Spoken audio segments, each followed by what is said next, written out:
UP के मुख्यमंत्री योगी आदित्यनाथ ने मंगलवार को अपने सरकारी आवास पर उत्तर प्रदेश राज्य भंडारगार निगम द्वारा बनाए जाने वाले 37 भंडार गृहों का ऑनलाइन शिलान्यास किया। इनकी लागत 187 करोड़ रुपए है।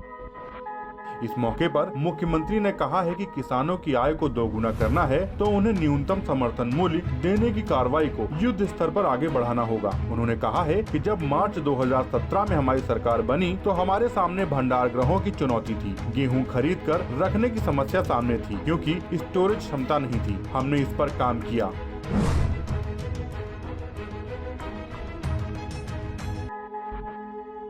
लोगों को विश्वास नहीं हो रहा था कि हमारी सरकार किसानों से उनके उत्पाद को खरीदेगी। किसान के उत्पाद को खरीदना और अगले 48 घंटे में उसके खाते में धनराशि चली जाना एक सपना था, लेकिन पहली ही बार में 37 लाख मीट्रिक टन अनाज खरीदने के साथ न्यूनतम समर्थन मूल्य खातों में देने का कार्य किया गया। अगर स्टोरेज क्षमता नहीं होती तो हम ऐसा नहीं कर पाते।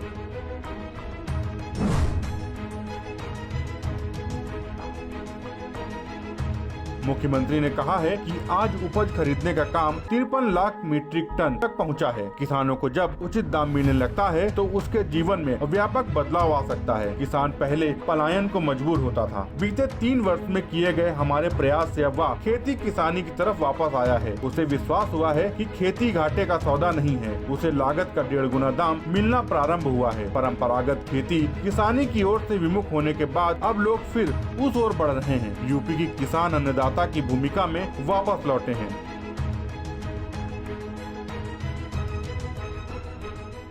शासन की और प्रशासन की एक भनक दिखनी चाहिए और उसको उन लोगों तक जो कालाबाजारी के माध्यम से जनता का शोषण करना चाहते हैं, किसानों का शोषण करना चाहते हैं, उन पर कहीं न कहीं लगाम कसने की कार्रवाई हर स्तर पर होनी ही चाहिए।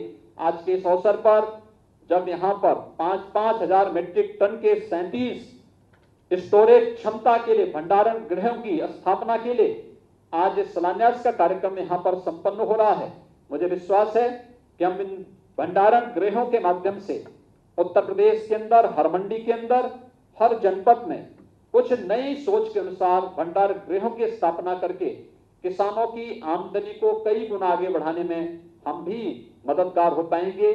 मंडियां भी, सहकारिता विभाग भी, उत्तर प्रदेश भंडारण निगम भी इस भूमिका के साथ अपने आप को तैयार करेगा। आज के इस अवसर पर इस कार्यक्रम के प्रति हृदय से उत्तर प्रदेश भंडारण निगम को, मंडी समिति को हृदय से बधाई देता हूं, अपनी शुभकामनाएं देता हूं और विश्वास व्यक्त करता हूं कि किसानों की आमदनी को बढ़ाने में आप सब एक महत्वपूर्ण भूमिका का निर्वहन करेंगे। आप सबके प्रति मेरी शुभकामनाएं।